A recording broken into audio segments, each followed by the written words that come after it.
Kur mos u lani në mëngjes, arsyeja do ju befasoj.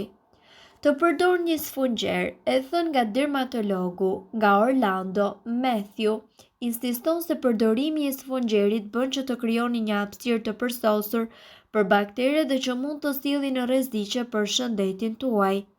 Të qëndroni mbi ujin e përzierë me sapun nuk do t'ju apastroj këmbët. Në të vërtetë fungusi mbetet në ujë të ngrohtë. Të laheni në ujë të ashpër. Nëse keni një lëkurë të ndjeshme, duhet ta shmangni ujë natyral dhe të laheni me ujë të shisheve apo të instaloni filtrues.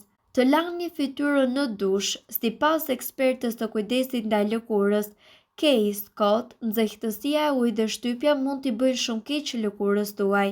Një dush i mirë në mëngjes shpeshherë konsiderohet si çelësi për të nisur ditën, por këto janë gabime që në të bëri dush mund të çojnë në probleme të caktuara të shëndetit.